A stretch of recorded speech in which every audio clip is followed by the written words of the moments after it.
YouTuber back again with some more Valorant with another story. We're gonna cover Ye, why he's considered one of Valorant's lost superstars. It's actually, it sounds crazy because last I remember from Ye is that he was when we watched the Optic video, the whole story of Optic. He was there, you know, he was doing well in Chambers. So surprised about this topic in general. We are gonna watch his also. We're gonna watch one of his like his montage clips. Someone did send me a link. Thank you for the link. I will be checking it out soon as well. And of course, we have a lot of the Valorant content to cover. Don't worry about it. We're gonna cover a lot of them. I know, because some of you guys are waiting for this video. Some of you guys are waiting for the other video. Don't worry about it. It's coming. But right now, we're just doing what what piques my interest. But besides that, sit back. Let's get to the story. Ye was the greatest Valorant player in the world. Smoke come out and the gravity well. BCJ was a sitting duck. He gets cleaned up by Ye. And Ye gets the second one as well. 34 health. Dancing around the corner, he gets 3. El Diablo, baby, you gotta fear El Diablo indeed, brethren. This is why you fear this man. El Diablo indeed. To mind the approach as we see the Tour de Force. The Tour de Force is working. He's already got 4 as a chance. Question: is that op only for Chamber? That sniper is that Chambers like his actual sniper of based on ability? I swear to God, I've only seen that skin. It's only with Chamber. To mind the approach as we see the Tour de Force. The Tour de Force is working. He's already got 4 as a chance. Flash goes in, spots one, gets one! Yay, the unthinkable again! Turn, didn't note anyone towards double doors. Yay! No way, Mars as well! And El Pancada! Tournament life in your hands, Optic on the verge, and it's all but over, it's all but done! Optic Gaming build their legacy brick by brick.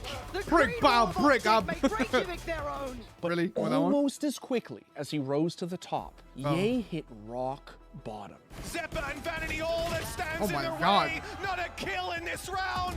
It's a clean sweep from 100 Thieves. Standing there, Ye knows it. The final couple of seconds. The Cloud9 Colossus has crumbled. The god of Valorant has fallen. And it feels like it's almost impossible for anyone to take his place. Because these role issues weren't getting cleared up, after working on this for some time, we decided it's probably best to mutually part ways, let Ye figure out, what is the best team for him to be on while we sort out these issues without him.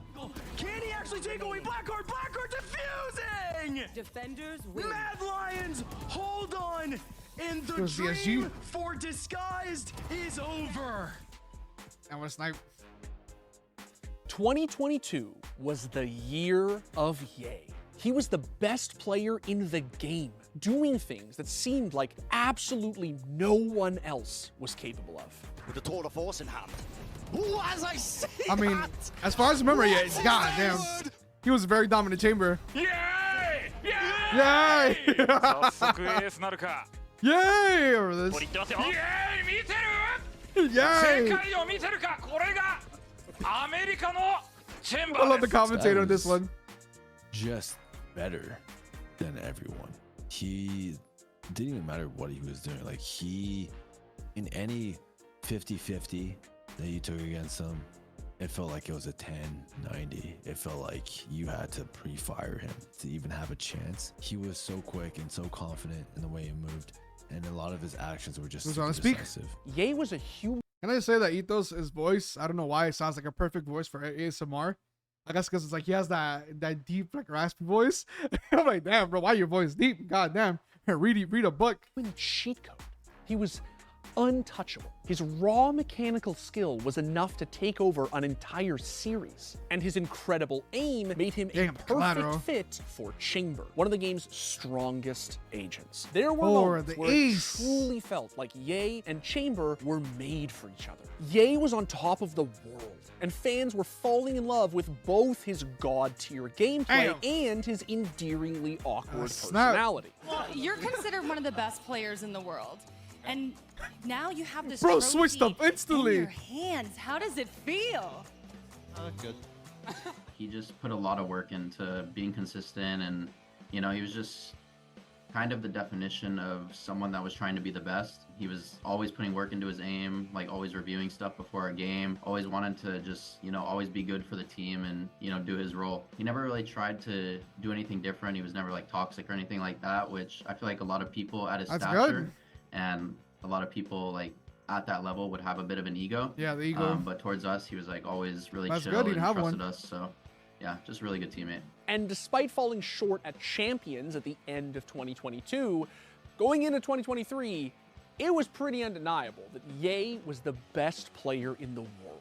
He was a statistical freak of nature, topping Champions with the highest overall rating, KD, kills per round, and first bloods. But when news came out that Optic wasn't chosen as one of the 30 teams for Riot's new partnership system, everyone wondered what was next for El Diablo. Because of his success over the course of 2022, Ye had teams throwing offers at him left and right, some of which were very lucrative. All right, I'll tell you guys something. I did get like a $1 million per year offer from APAC, but damn, probably not gonna do that one, unfortunately. But in the end, Ye decided to stay in NA and sign with Cloud9. There was a lot of hype surrounding this roster, and once the first event of the season got underway, it was pretty clear why.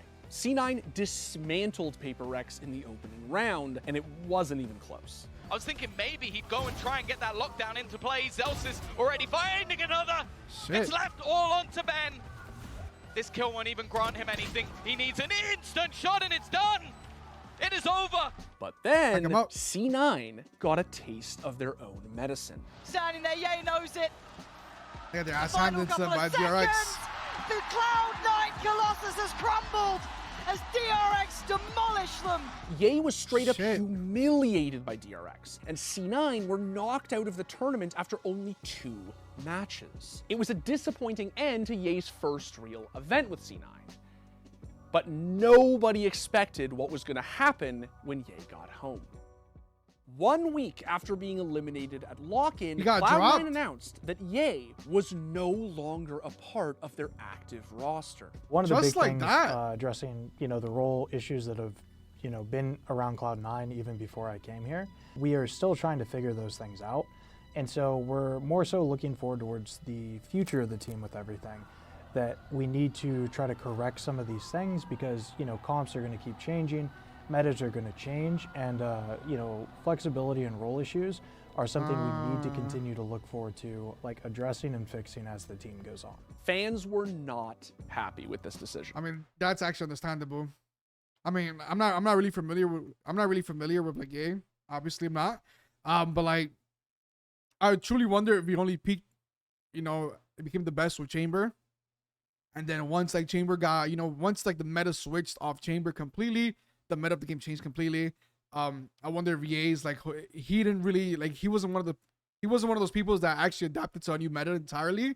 Like we saw Tenz's 2.0 story, and the fact how Tenz turned it around entirely by playing a different role, he played a whole different role, different character, and he made it really work. I wonder if Ye had the issues of just not being able to change it up with his role or even the meta. After all, C9 were dropping what was essentially their biggest asset. The team suggested that the decision was made because of role issues, but some people speculated that they simply overspent on their roster before the org's CEO, Jack Etienne, dismissed these rumors and said he was planning for the long term. But Ye made it pretty clear that there was a lot more to this story, so was a role issues, although he never shared those extra details. No matter what happened behind the scenes, the ultimate truth was that the best Valorant player in the world was teamless. And with only a week before the regular season started, Ye was basically screwed. While Ye was in limbo, Disguised Toast's Tier 2 Valorant roster dropped one of their players. Now at the time, a lot of people half-jokingly asked Toast to sign Ye, but soon enough, that joke became a reality. So I'm looking at your Sentinel's contract, and didn't even know this. That Toast had a Valorant team. Has a lot of zeros. Am I worth it? I think I'm gonna have to go with a free agent on this one. I got someone in mind. Hey, Ye? Yeah, what's up? You want to join DSG? Yeah, sure, why not? Now, Disguised did a whole wasn't trailer. a Tier 1 roster. But Tier Ye 2 was though. doing his friend Toast a favor while also getting a chance to keep playing and maybe even securing a spot on a bigger team for 2024. That's actually there was dope an for my friend. insane amount of hype surrounding Ye's debut for DSG, with Tarek and Toast watch partying the matches. But the excitement was short-lived. He's gonna peek. Wait, what the? Oh my goodness, hits with the transfer. What a two-piece. And Verno just has them all pinned up and Steel. He's gonna get the pickaxe. The fuck was that? Round 13, goodness. Here comes the play. Has to have it. Shots from Verno, good for the first. And the flash will make sure that Oxygen lock in the round. NT. Now, it was already a rough start for Ye's stint on DSG. The roster kept shuffling, and as the weeks went on, the losses kept piling up. Toast and Ye even apologized to fans on Twitter for their poor results. A lot of people expected Ye to smurf on the Challenger circuit, but as DSG continued to lose, some members of the community began calling Ye washed and suggesting that he was being carried by Chamber. Just a year ago, Ye was lifting a That's what I'm saying. trophy, and now he was struggling to win a group stage match in Tier 2. The once best player in the world had hit rock bottom. When you play with a top of the line Tier 1 team like Optic or C9, and then you start playing with a Tier 2 team like DSG, you're not going to have that support system anymore. That's and true. now you're going to be forced to It's a start whole different picking league. up some of the slack tactically, or like things that Ye probably didn't have to do before on Optic Yes, they know. or Cloud9, he had to start doing a lot more of on DSG. I definitely think it was a tough situation for him to be in, just because he came from a top tier team that everyone knew how to play their role, everyone knew how to set him up, everyone knew their role within the team, and then to go kind of to like a bottom tier team like that, where you don't really have the same level of play, and you might have to teach your teammates some things, and I would just say that he was just kind of, like you said, in a shitty situation, just kind of got a shitty hand, and I don't really think it's fair for the fans to go hard on him, just because when you do play on like a not as good team, like obviously you're not going to do as well, right? Like you're not going to shine the same way, you're not going to get set up the That's same. true. The season ended. I actually agree. I actually agree on that point. You know, I mean, but at the same time, it's like also like I think you should also be taking it up for you guys. You guys should be taking the effort of actually scrimming a lot. I mean, honestly, obviously, I'm not familiar with your schedules, how things work in this sense. But like if you guys have the opportunity to scrim a lot, do it. Especially as a brand new team, scrim a bunch of times. Yes, you are going down to a lower tier, but again, if you guys had the time, I say scrim, and that way you put the chemistry up, and then you would know that what the team needs to learn, what you have to do as a player now. Besides, because it's worse waiting for these kind of big games in order to like kind of cover those bases. But again, if it was rushed and they jumped to match, and I understand. It is a shitty hand, unfortunately. It's a shitty hand. But on the topic of him mainly like being at his peak with Chambers, that's why like it's tough. It's tough. Cause like you need to keep up with him. And in these kind of games, you have to keep up with the meta. You have to be flexible. Not be a full-on flex player, what I'm saying, like with your role, but like, you know, you yourself, like you need to learn how to adapt to new metas instantly.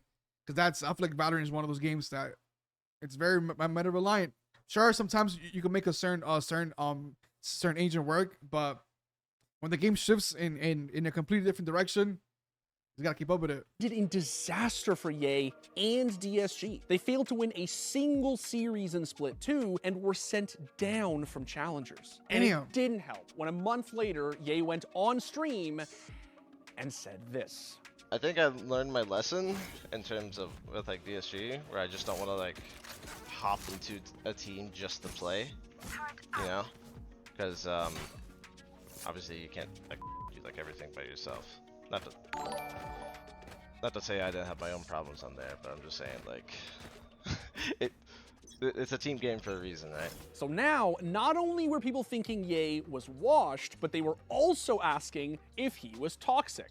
Ye's reputation had taken a massive hit over the course of the year, leading many people to wonder whether any Tier 1 orgs would even want to take a chance on signing Ye going into 2024. On the surface, the lovable, awkward superstar he needs to polish himself up. was rooting for was no more. But you can't simply discount a player of Ye's caliber, no matter how dire things look. Stock probably went down, probably did go down a little bit, but not nearly as much as people make it out to seem, because every pro player, every org owner, every team manager, every coach worth their salt knows that Yaser isn't washed. They know that he's not bad, and they know what it takes to make a star player within a team environment, and you can't just plop a star player in any team environment and just expect them to perform. Of course, now, you can't. Valorant has had a bit of a star problem for a long time. Many people who were at the top of the game in its early days, or were touted to be the next big thing, just haven't gone the distance. Valorant just doesn't have the same long-term household names that other esports have, which is a real concern for a young game that's hoping to last a long time. I love how they show figure with T1. About Valorant that just makes it harder for top players to Damn, that hurts. Damn. You seeing T1 after the news today? With Guma Yushi leaving T1 is crazy. I'm sorry for ruining anybody's day with that kind of news, but that's sad. Especially after the run that T1 just went on Worlds. Damn. Last? Or is this just the beginning of a new journey for Valorant's fallen aim god? See, even if Ye's stock had fallen over the course of 2023, teams were still interested. He was at one point the best player in the world.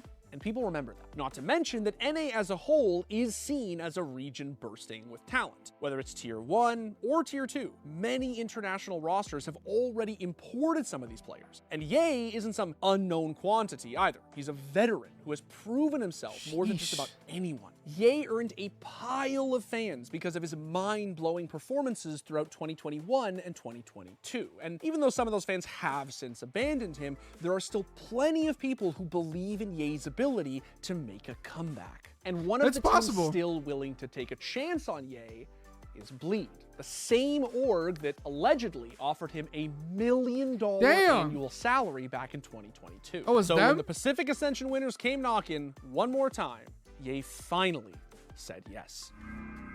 I mean, this video is a year old, so we'll see. Probably 2 years. So I do wonder if we're still in the league. Ye has a lot to prove this year. The team isn't exactly off to a hot start, and Ye will need to dig deep if he wants to find the sort of glory he had at his best. After a rough time in Tier 2 NA, he'll need to respond to all of those questioning whether or not he still has what it takes to perform at the highest level, to be the Ye that we all remember. Like I said, I think he's going to have a good comeback year. He's definitely playing on a better team. I mean, he's going to have to learn some... You know, it's a different region and different role maybe he might be playing in that there's been some rumors on that I've seen. So, I mean, we'll see, but I'm confident in him, and I think he has, like, a really good work ethic, so I think he'll make it work. Yay! Oh, my God. Yay! But, like, yeah. Yay. But, like, honestly, I just believe that, based on this video and what we know so far of Ye, I just believe that Ye might need to, obviously, to come back. I think he needs to reinvent himself. I think he needs to reinvent the role he plays and what kind of player he is entirely. Instead of trying to stick to what he used to be in Optic, and even after Chamber, I think that's what he needs to do, because that's what, like, I mean, I know it's not fair to compare people to other people. That's what Tens did, and it worked perfectly for Tens, even though it was a struggle in the beginning, but he took the initiative to switch it up, even when his roles, to fit what the team needs. I think Ye should follow suit. Not necessarily say, I'm not saying fill the same role, but like switch it up. I say switch it up, try things out, you know, be flexible in a sense. Because if you're going to another team trying to play the same role that's not been working so far, I say try something out. Try something else, and then, you know, give it your effort to try to practice and learn it and truly learn it. And if you fail, then, you know, might be time to hang it up. Might be time, or go back to previous role and try to polish yourself even further. Try to polish yourself with your team, see what the team needs, try to fill whatever the team needs, and just adapt and work hard for it. Because, you know, it is difficult in the sense where when a person does team hop a lot, where you say you got something that's this team, you get drop on this team, go to that team. I think we saw what Demon 1. We saw what Demon 1 too. Goddamn, Demon 1 had the kind of issue too where he kept going through teams, and like it didn't work. I honestly believe because the chemistry wasn't built. like when Ye went to DSG. First of all, I didn't even know Toast had a Valorant East team. He had a T2 team. That's funny. You know, you should always go to a new team with, first of all, learning everything, learning how the team plays, learning how everything goes, learning what they need to improve on. Just give feedback. Just trying to mend and mesh together, and just build chemistry and start learning the game together. Because I feel like, what is he, a duelist? He's a duelist. I don't know. I feel like the duelist role. I feel like, you know, I feel like the duelist role, I guess it does help the team. I mean, I can't say much either because we're inexperienced. But like compared to other games, the duelist, the entry frag. No, I mean it's not really entry fragger either.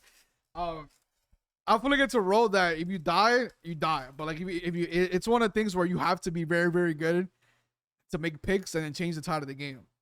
But I feel like Ye can switch it up to another role probably.